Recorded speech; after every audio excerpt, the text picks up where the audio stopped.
every January 1st, something strange happens. Millions of perfectly intelligent adults wake up, look in the mirror, and declare, "New year, new me." Show of hands, how many here have made a New Year's resolution ever? All right. How many have broken a New Year's resolution? I see you. It's as if the clock striking midnight magically installed an update. Congratulations, you've been updated to Human 2.0, complete with discipline, hydration, and a sudden love of quinoa. So, we buy planners thick enough to double as textbooks. We download apps that optimize mornings. And we'll tell everyone who will listen, "This is my year." Then, reality checks in. That reality comes on the second Tuesday of January in the form of Quitter's Day.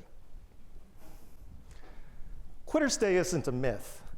It's measurement, hard data.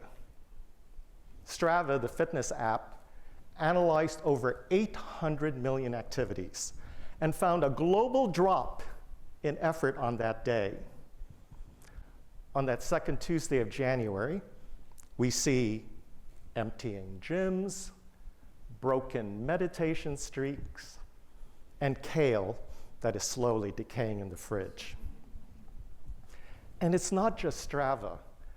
A study from the University of Scranton found that only about 8% of people actually achieve their New Year's resolutions, which leaves a whopping 92% caught in the familiar cycle of make and break. But here's the truth. We don't fail resolutions. Resolutions fail us, not because we are weak, but because the model is flawed. It tells us to leap into the future without honoring the past. I know that pattern well. I've lived it. You see, for years, from high school and well into my 30s, I made long lists of New Year's resolutions every January. Eat better, sleep more, save money, read more books. And every year, by mid-January, certainly by February, I was behind and quietly disappointed. Then one year, everything cracked.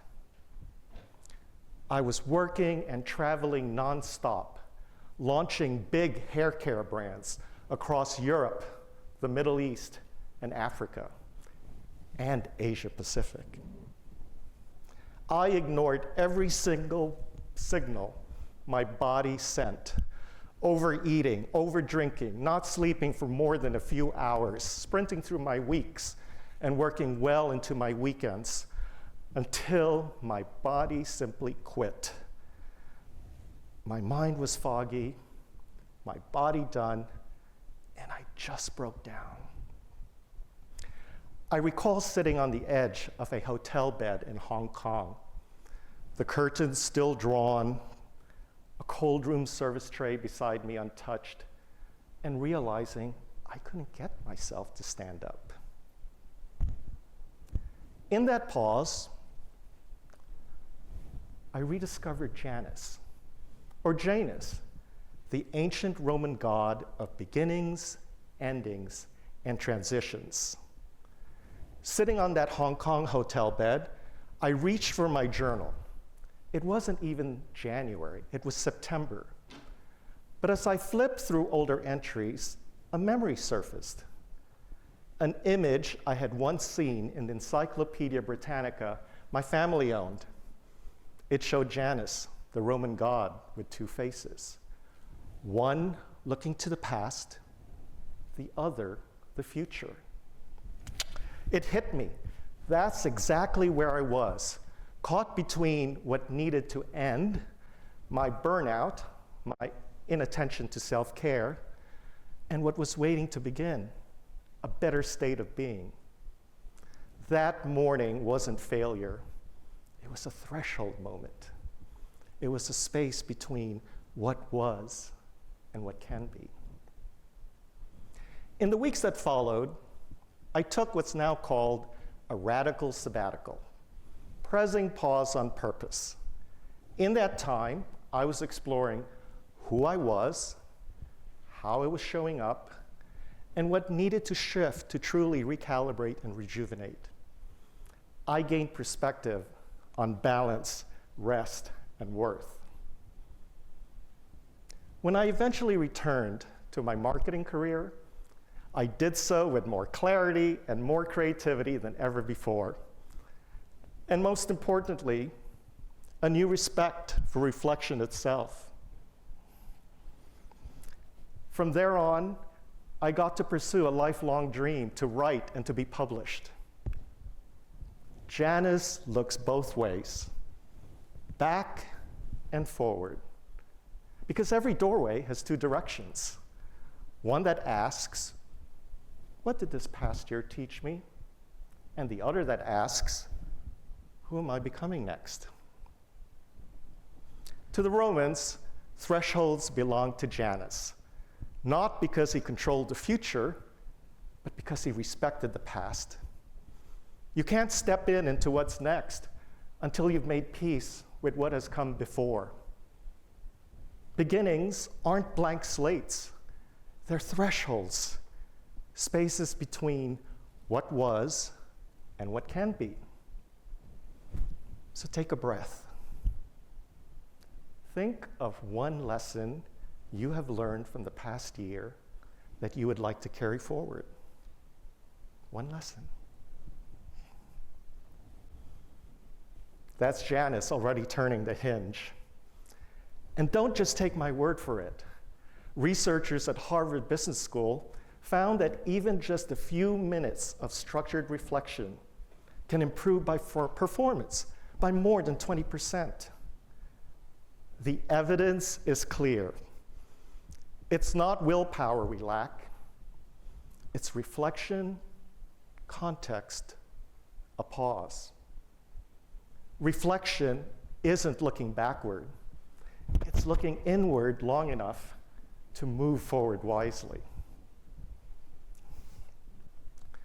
Resolutions are one-directional. They say, decide who you want to be and start acting like that person. Well, that's like saying, just decide to love running, or just decide to enjoy 5 a.m. We humans are so much more complex. We are shaped by stories, patterns, and previous versions of ourselves. Reflections are one-directional. They say, just do it. However, there is a better way. So I built something different, a 6-step structured rhythm to begin again. I call it the Janice Plan, because transformation isn't a command, it's a cycle. You don't need a new you. You need a new relationship with beginnings. So let's begin, if it will move. Step 1, ponder the past.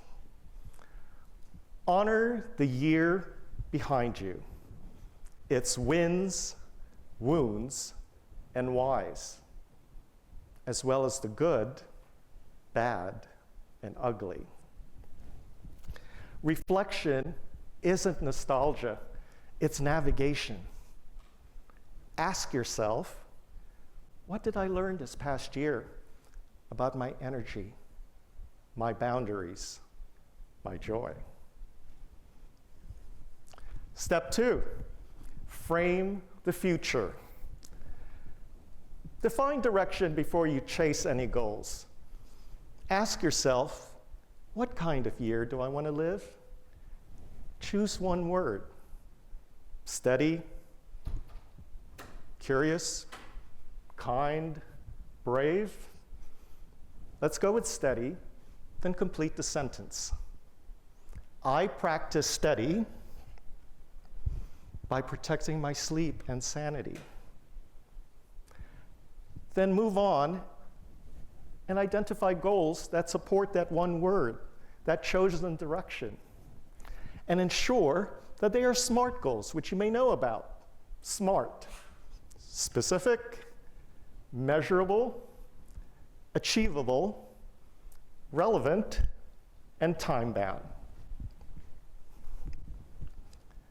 Step 3, nudge the now. Big goals shrink in moments. A 60-minute dream becomes a 6-minute start. 6 minutes of journaling, movement, or focus.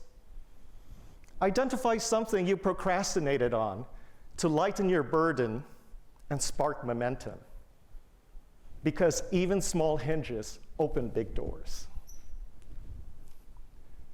Step 4, clean and clear.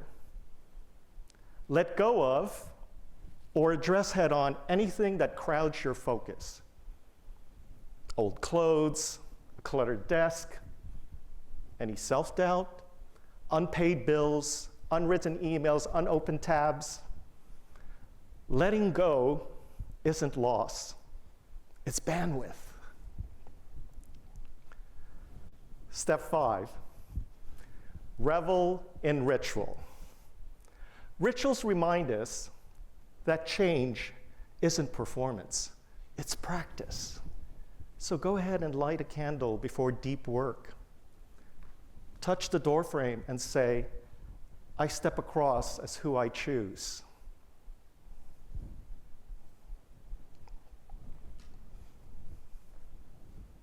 Remember that ritual is meaning in motion.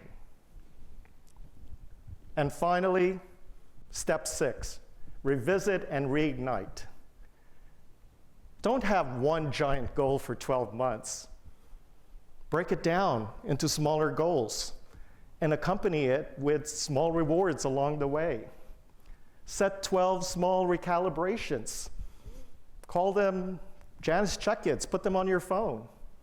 And each time, ask yourself, what did I carry across? And what can I set down? So, let's do a Janus reset together. Let's just focus on the first 3 steps.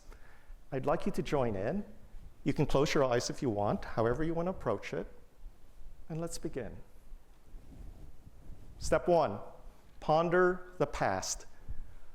What is one lesson from this past year that you would like to carry forward? Think of one lesson.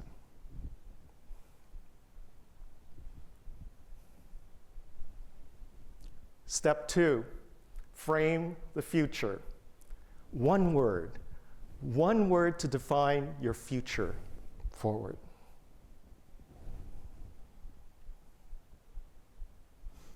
And finally, step 3, nudge the now.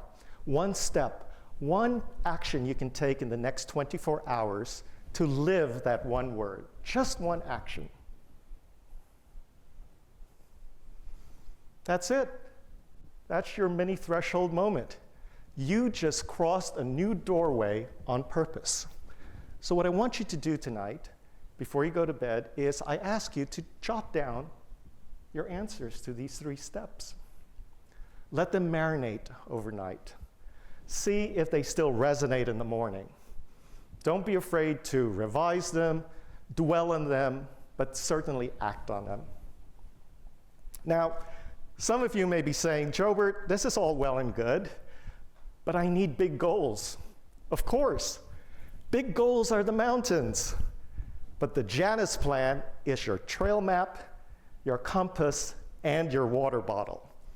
Without them, you can get started, but you won't get very far, or you'll hate the hike. And some of you may be thinking, Jobert, it's not even January, it's April. Well, guess what? You're right on time.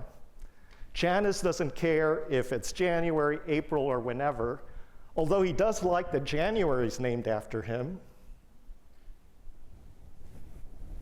Doorways exist every day.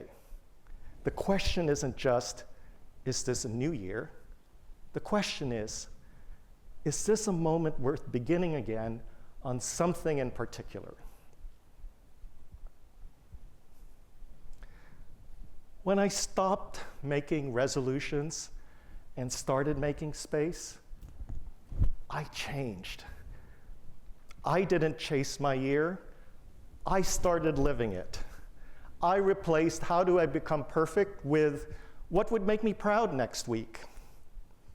Transformation found me, not from grand gestures or bold resolutions, but from quiet choices repeated often. Because sometimes the bravest step isn't to add something new, but to release something old. The goal isn't to be a new you. The goal is to be more you on purpose. If I could offer this to my younger self, the version of me racing ahead, collecting achievements, but ignoring reflection, I'd say, you don't need your whole life mapped out ahead of you, but you do need a way to check in with yourself before you stray too far from who you are. The Janus Plan is that check-in. It's a way forward without abandoning yourself along the way. And if you learn that now, before life forces you to stop, you don't just succeed more sustainably, you live with more clarity, more happiness, and far less regret. So, the next time you face your next beginning, whether it's a new year, a new semester, or just tomorrow, whether you are leaving the classroom, changing careers, or just changing a chapter in your own life, remember that every chapter is a new threshold.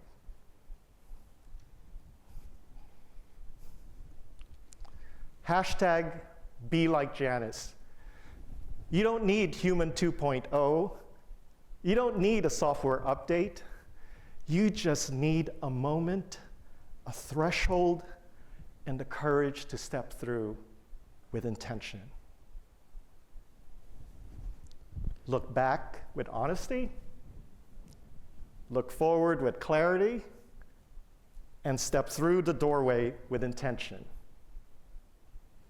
Because when you carry wisdom forward, you don't just begin again, you become again. Thank you.